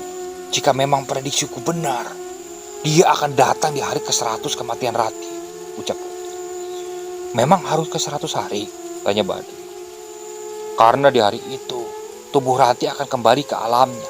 Sebelum kembali, dia akan ditarik kembali untuk dijadikan wadah dari kalung wewe itu. Kita harus waspada. Atas penjelasan Mbak Uti, Badri semakin paham. Ternyata, selama ini keluarganya telah kecolongan.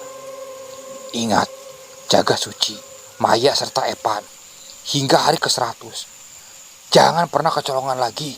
Sosok itu bisa menyamar menjadi siapa saja, ucap Mbak Uti. Baik, Bah. Obrolan itu kemudian ditutup. Badri menuju kamar Epan dan mendapati Epan tengah tertidur. Badri memeluk tubuh Epan yang sedang sakit itu. Tubuhnya panas dan sangat pucat. Epan, Papa pasti menyelesaikan semua ini. Papa sayang Epan. Papa nggak mau kehilangan permata satu-satunya di hati Papa, ucap Badri sambil menitikan air mata kasih sayangnya kepada Epan. Pada hari ke-42, selama berhari-hari Mbak Uti dan Abah menjaga Epan dan Suci. Jangan nakal ya, mainnya di rumah saja, ucap Abah. Iya, Bah, jawab Suci dan Epan. Mereka berdua kembali ke kamar. Bah, apa mereka berdua gak apa-apa di dalam kamar aja, ucap Mbak Uti. Itu ada keputusan yang tepat untuk keselamatan mereka berdua, jawab Abah. Srek, srek, srek, srek. Bah, kok ada suara yang menyapu di depan rumah? Tanya Mbak Uti. Abah dan Mbak Uti langsung berlari menuju ke jendela rumah. Terlihat dengan jelas wanita berusia 70 tahunan sedang menyapu di depan rumahnya. Perempuan itu, ucap Mbak Uti. Siapa, Bah? Tanya Abah.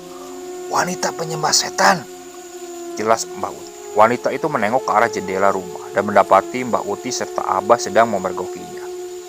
Bah, ucap Mbak Uti. Abah langsung buka pintu, namun sangat disayangkan. Wanita tua itu sudah pergi dari rumahnya entah ke arah mana.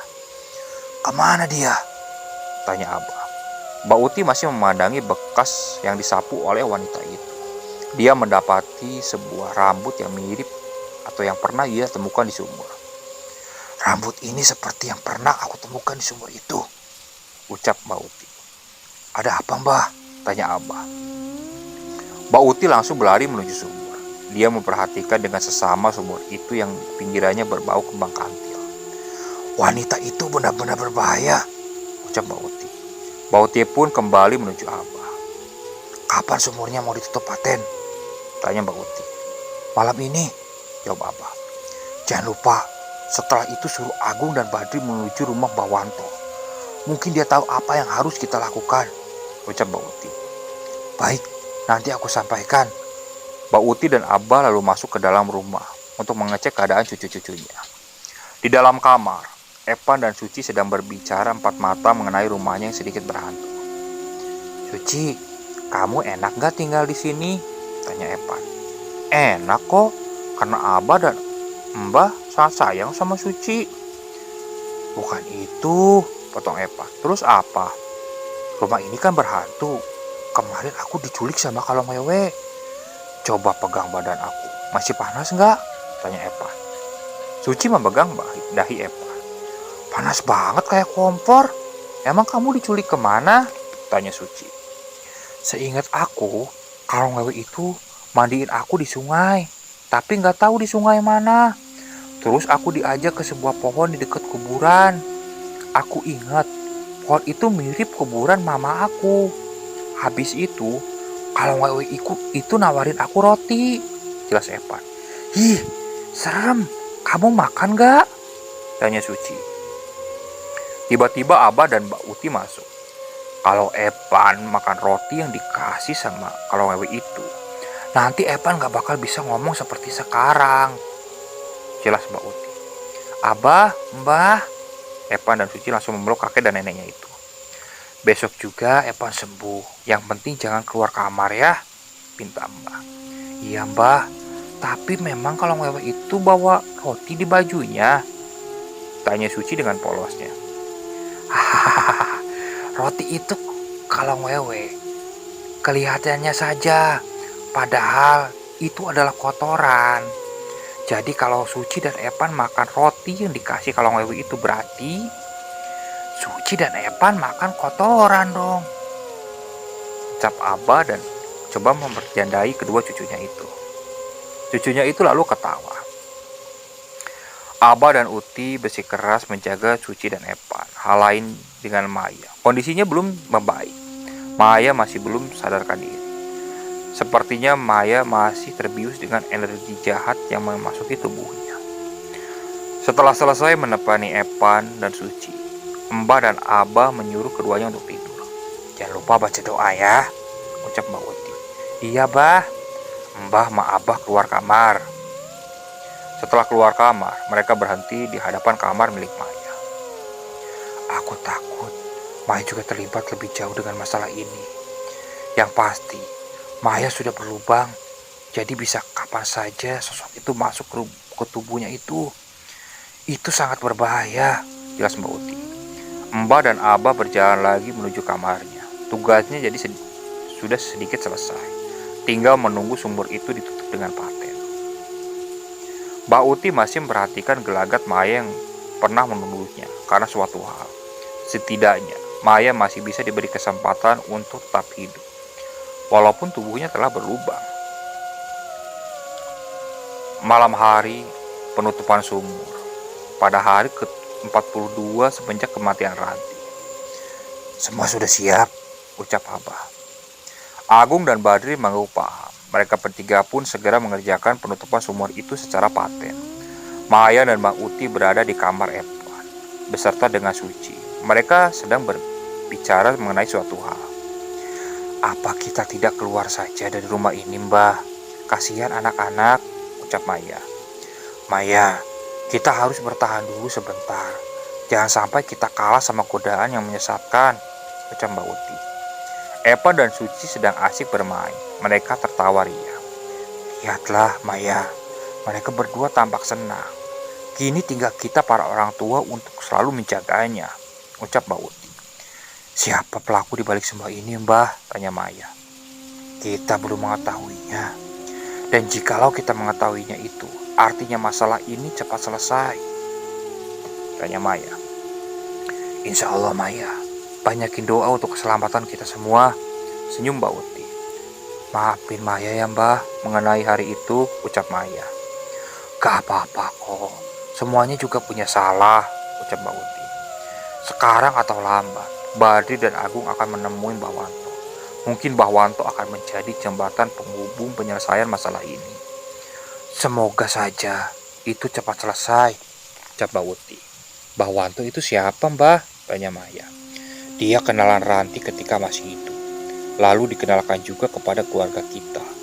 Dahulu desa ini seringkali mendapat kiriman. Hal ini menjadikan Ranti terus bergerilya mematahkan semua kiriman hingga akhir nyawanya, ucap Mbak Uti. Jadi Ranti terbunuh karena kiriman. Bisa jadi. Orang itu ibarat seperti pohon beringin. Ketika berkeinginan memberikan kenyamanan, dia juga harus siap menanggung rasa panasnya. Jika ia tidak kuat, maka akan layu dan mati. Jelas Mbak Uti. Maya mengangguk paham. Mah, mau minum? Ucap Suci. Oh minum, sebentar ya. Maya beranjak pergi ke kamar. Namun tangan Mbak Uti memeganginya dulu. Ingat Maya, jangan sampai pikiranmu kosong. Mereka mengetahui keadaanmu yang sudah berubah. Ucap Mbak Uti. Siap Mbah, jawab Maya. Maya menuju dapur untuk mengambil air minum untuk Suci. Pikirannya masih kacau. Akibat tempo hari dirinya kerasukan sesuatu dan tidak mengetahui apa penyebabnya. Bruk, bruk. Suara dentuman kecil mengarah kepada gudang kosong milik keluarga ini. Perlahan Suci mendekat untuk mengeceknya lebih jauh. Suara itu menambah kencang bunyinya. Mas Badri, Abah, Agung, siapa di sana? Ucap Maya. Dan ketika didekat, dia terkejut. Karena itu hanyalah seekor kucing yang sedang bermain kelereng bekas cat rumah. Kirain apaan? Ucapnya. Namun begitu ia membalikkan tubuhnya, sesosok makhluk hitam dengan tubuh penuh borok, serta kedua payudaranya menggantung berada di depannya. Teriak Maya. Tentu saja seluruh keluarga yang berada di luar serta di dalam rumah terkejut mendengar teriakan Maya. Maya, ucap Agung. Agung langsung berlari. Gung! Badri berkeinginan untuk menyusul Maya, namun Abah melarangnya. Lanjutkan secepatnya. Abah menyuruh Badri melanjutkan penutupan sumur itu secara paten. Biar aku yang menyusul Agung, ucap Abah. Badri mengangguk paham. Dia mempercepat penutupan sumur itu dengan sekuat tenaga. Mbak Uti langsung mengunci kamar Epan dan meninggalkan keduanya di dalam kamar. Sebelum itu ia berpesan sesuatu kepada Epan dan Suci. Jangan kalian buka pintunya sebelum Mbak yang masuk. Kalian bersembunyi di bawah tempat tidur. Cepat, ucap Mbah. Epan dan Suci mengangguk paham. Mbak Uti secepat mungkin menuju dapur. Begitu juga dengan Agung dan Abah. Mereka bertiga saling bertemu dan berhadapan di gudang dengan gelap dan sunyinya itu. Mundur, dia datang, ucap Mbak Uti. Siapa? Tanya Agung. Kalong wewe itu merasuki Maya, jelas Mbak Uti. Mereka bertiga mundur beberapa langkah dari gudang. Mati, mati, mati, ucap Maya sambil memegangi pisau di genggamannya. Pisau itu akan ia hujamkan tepat di perutnya. Maya, jangan Maya, hentikan. Mati, mati, mati. Pisau itu mulai ia angkat. Maya, jatuhkan pisaunya, teriak Agung. Maya, jangan lakukan itu Maya, hentikan, teriak Mbak Uti. Mati, mati, mati. Pisau itu diangkat perlahan. Bersama dengan itu, Badri hampir selesai menutup sumur. Maya, teriak Agung. Ia berlari menuju ke arah Maya. Namun pisau itu sudah berada di perutnya dan sedikit lagi hendak menusuk perutnya itu. Bruk! Badri menyelesaikan penutupan sumur itu. Ia pun melempar sekop sambil berteriak. Bersama dengan itu, pisau yang dipegang Maya terjatuh dan gagal mengenai perut Maya. Tubuh Maya ambruk bersama dengan dentuman sekop yang dilempar oleh Badri. Maya, teriak Agung sambil menghampiri Maya. Dia sudah pergi, ucap Mbak Uti. Abah dan Agung langsung menggotong tubuh Maya menuju kamar. Sedangkan Mbak Uti masih memandangi gudang rumah itu. Apa penyebabnya dia masih terus-menerus bermunculan? Tanya Mbak Uti. Napas Badri naik turun. Tubuhnya terasa pegal sekali setelah melakukan penutupan sumur dengan pengajian yang super cepat. Badri memandangi benda yang berkilauan seperti emas yang terlempar bersamaan dengan saat ia melempar sekop itu. Badri pun beranjak bangkit untuk mengambil kembali benda itu. Kaki kirinya ia seret ke tanah karena uratnya tegang ketika ia merasakan pengerjaan sumur itu dengan paksa. Ketika dirinya hendak mengambil gelang itu, sebuah kaki menginjaknya terlebih dahulu gelang yang akan ia ambil. Gelang ini adalah jembatan bagi makhluk itu. Cepat buang jauh-jauh, atau hancurkan tanpa sisa, atau kamu berikan kepada Mawanto, ucap Mbak Uti. Baik, Bah. Mbak Uti mengambil gelang itu dan berjalan menuju ke dalam rumah. Kenapa Mbah tahu semua ini? Tanya Badri. Badri, mereka tak pernah meneror keluarga kita. Aku tahu apa yang tak kau ketahui, ucap Mbak Uti. Selesaikan tugasmu secepatnya. Jangan sampai makhluk itu mengambil anak serta keluargamu lagi. Cukup Ranti yang dijadikan korbannya, ucap Mbak Uti. Badri menunduk pasrah dirinya sambil belum bisa menerima sepenuhnya kematian Ranti. Mbak Uti menuju kamar Maya. Setidaknya makhluk itu sudah pergi, namun dia juga akan datang kembali sebelum gelang ini dihancurkan, ucap Mbak Uti sambil menunjukkan gelang itu kepada Abah dan Agung. Agung, pagi ini kamu dan Badri berkunjung ke rumah Bawanto. Hancurkan gelang ini secepatnya, ucap Mbak Uti sambil menyerahkan gelang itu. Baik, Bah, ucap Agung. Hari ke-43 setelah kematian Ranti. Pagi itu Agung dan Badri berangkat menuju rumah Bawanto. Mbak Uti masuk ke dalam kamar untuk menghibur Suci dan Evan yang berada di dalam kamar. Abah masih memandangi halaman depan rumahnya. Ia seperti menunggu seseorang yang biasa menyapu di depan rumahnya itu. Namun orang yang dimaksud tak kunjung juga datang. Di dalam perjalanan, mereka berdua hanya berdiam. Tak ada sepatah kata pun. Mereka berdua seperti budak yang dikejar-kejar oleh sesuatu yang tak pernah selesaikan. Begitu mereka telah sampai, Mbah Wanto telah berada di depan rumahnya. Bah, ucap Agung, langsung masuk saja. Aku tahu maksud kedatangan kalian berdua, ucap Mbah Wanto. Agung dan Badri masuk ke dalam rumah Mbah Wanto.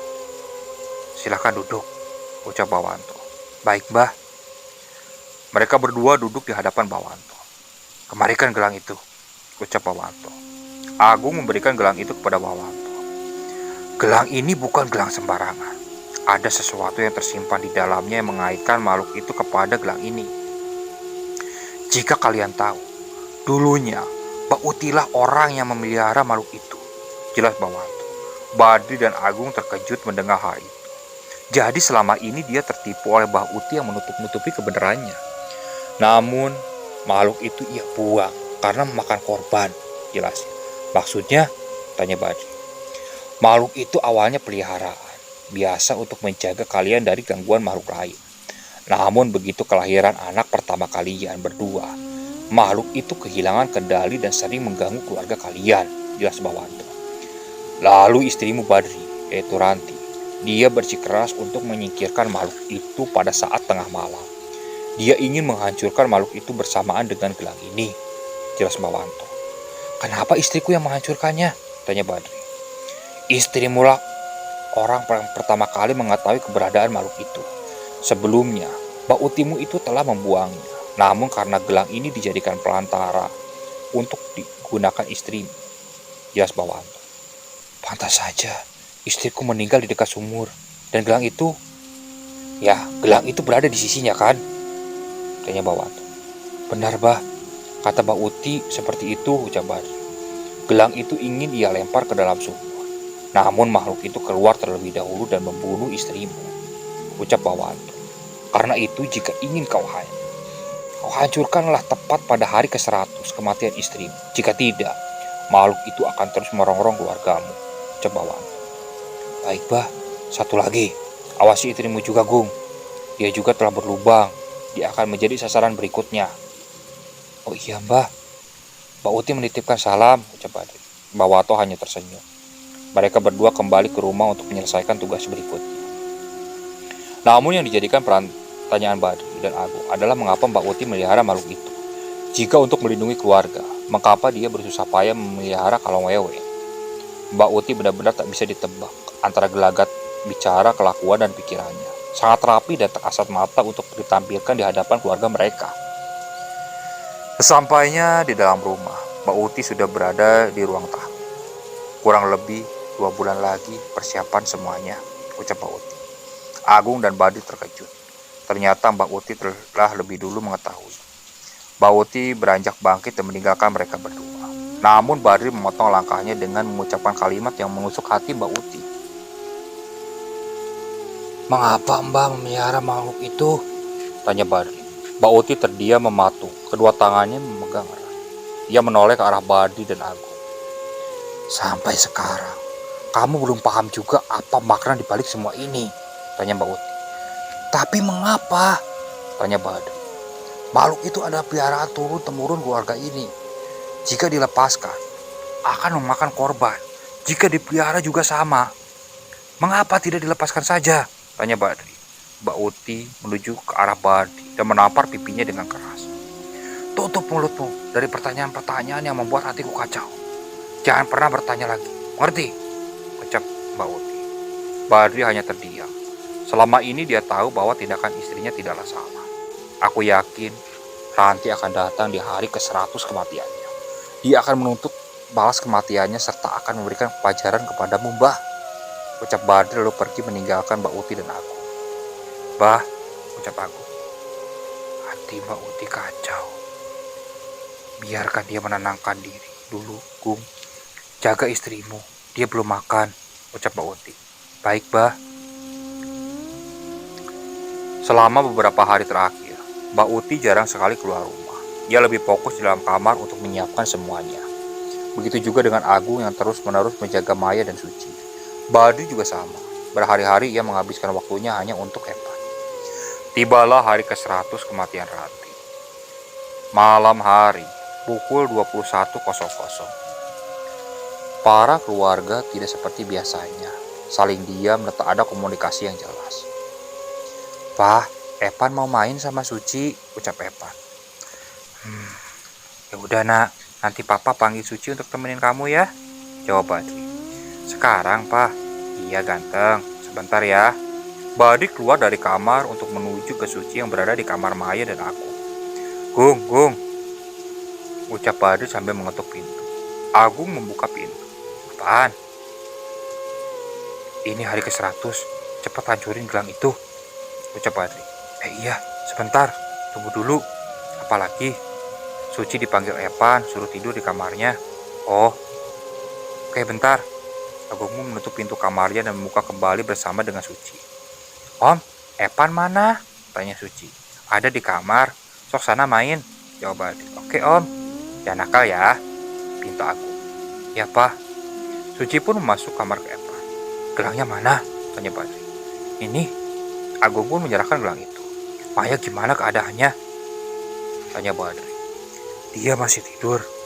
Udah lumayan enakan badannya. Cuman masih pusing aja, ucap Agung. Langsung kita hancurkan gelang ini. Tunggu, ada apa Badri? Gimana dengan Mbak Uti? Tanya Agung. Biarin aja. Dia mungkin gak mau bantu kita, ucap Badri. Udah. Mereka lalu menuju ke sumur sambil membawa palu berukuran besar yang biasanya untuk memecahkan batu cadas. Agung dan Badri telah bersiap untuk menghancurkan benda itu tepat di atas sumur yang telah tertutup paten dengan semen. Sekarang, Agung pun mengangkat palu itu tinggi-tinggi dan bersiap untuk menghancurkan gelang. Papa! Teriak Epan dan Suci dari kamar.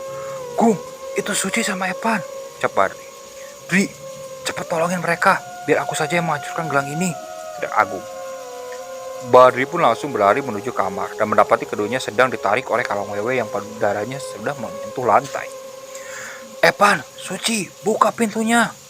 Papa, tolong, teriak Epan. Badri sekuat tenaga mendobrak pintu itu. Namun pintu itu atasnya terdapat kaca dan tak bisa didobrak oleh tubuh Badri. Buka, cepetan buka, teriak Badri sambil mendobrak pintu. Papa, tolong, teriak Suci dan Epan yang kedua tangannya ditarik oleh Kalong Wewe itu. Epan, Suci, teriak Badri yang terus-menerus mendobrak pintu. Bersama dengan itu, Agung terus memukul gelang emas itu. Namun sedari tadi ia tak berhasil menghancurkannya. Kalong Wewe itu telah mendekap kedua tubuh mereka. Jangan ambil anak-anakku, jangan, teriak Badri. Agung terus memukul gelang itu berkali-kali dengan sekuat tenaga. Dan di pukulan yang ke-100, ia berhasil mematahkan gelang itu. Dengan seketika, Kalong Wewe itu berteriak sangat kencang sambil memegangi kepalanya dan melepaskan Epan serta Suci. Epan, Suci, cepat buka pintunya. Epan dan Suci pun berlari ke arah pintu dan membuka pintu. Papa, Epan takut. Suci juga om. Badi memeluk mereka berdua dan menutup kembali pintu kamar, serta mengunci kamar itu dari luar. Epan dan Suci terus saja menangis, karena trauma mendapati sosok itu muncul secara tiba-tiba di dalam kamar. Hal yang serupa juga terjadi kepada Maya. Ia kerasukan sosok wanita. Maya terbangun dengan mata melotot dan menuju ke kamar Mbak Uti dan Abah. "Mah, Mama mau kemana?" tanya Suci. Suci ingin menghampiri Maya, namun tangannya ditarik oleh Badri. "Itu bukan mamamu." Maya masuk ke dalam kamar Mbak Uti dan mendapati Mbak Uti serta Abah sedang tertidur. "Mau apa kamu, Maya?" tanya Abah, yang terbangun ketika Maya masuk. Maya langsung menampar Abah dan langsung tersungkur ke dekat lemari. "Ranti, kau ke itu?" tanya Mbak Uti. Tanpa banyak bicara, Ranti langsung mencekik leher Mbak Uti dan menempelkannya ke tembok. "Hentikan, Ranti," teriak Mbak Uti. Mendengar hal itu, Agung dan Badri langsung masuk ke kamar Mbak Uti dan mendapati Maya sedang mencekik leher Mbak Uti. "Ranti, sudah cukup," teriak Badri. "Pak Ranti, sudah cukup Mbak," teriak Agung. Ranti yang sedang memasuki tubuh Maya itu terus mencekik leher Mbak Uti. "Ranti, ini Epan, dia kangen sama kamu," ucap Badri. "Mama, udah mah, kasihan nenek," ucap Epan sambil menangis. Ranti melepaskan cekikannya. Air matanya berjatuh ketika mendengar suara Epan, anaknya sendiri. "Mah, Mama udah pulang aja. Epan di sini baik-baik aja. Mama yang tenang di sana," ucap Epan. "Ranti, udah, Epan aku jaga terus." Ranti yang memasuki tubuh Maya itu menangis terseduh-seduh. "Maafin Mbak Uti, Ranti," ucap Badri. "Sekarang keluarlah dari tubuh Maya. Kasihan Maya, kasihan Mbak Uti, kasihan Epan, kasihan kita semua," ucap Badri. "Maya, Epan janji gak akan nakal," ucap Epan. "Epan gak akan ngelawan papa kok. Epan janji kok, Mah," ucap Epan. Ranti yang memasuki tubuh Maya tersenyum dengan air mata yang basahi pipinya. "Sekarang pulanglah, kami akan terus mendatangi kuburanmu," ucap Badri. Tiba-tiba, angin berhembus cukup kencang memasuki kamar Mbak Uti. Bersama dengan itu, Ranti keluar dari tubuh Maya. Maya langsung terjatuh, dan Agung dengan sigap menangkap tubuh Maya yang sudah lemah itu. "Mas," ucap Maya.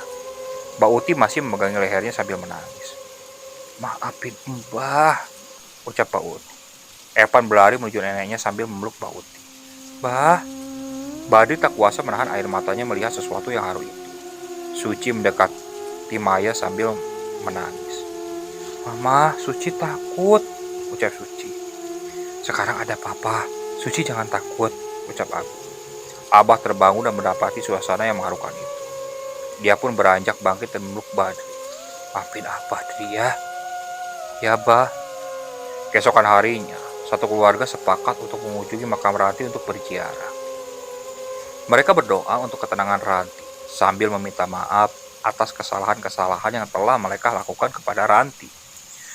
"Sekarang Mama yang tenang ya, Epan gak bakal jagain Papa," ucap Epan. Badri yang lain tersenyum mendengar celotehan polos dari Epan. Mereka pun meninggalkan pemakaman. Kini hanya Badri yang masih berdiri di hadapan makam istrinya. Dari kejauhan, dia mendapati seorang wanita membawa sapu sambil memandanginya dengan tatapan tajam. Dan ketika Badri ingin mendekat, wanita itu telah menghilang lebih dulu. Badri yakin orang itu adalah suruhan Mbah Wanto yang memberi peringatan kepada keluarganya akan fakta di balik peristiwa di hari 100 kematian istrinya itu. Oke, sekian untuk cerita yang ditulis oleh akun Restu Wiraatmaja.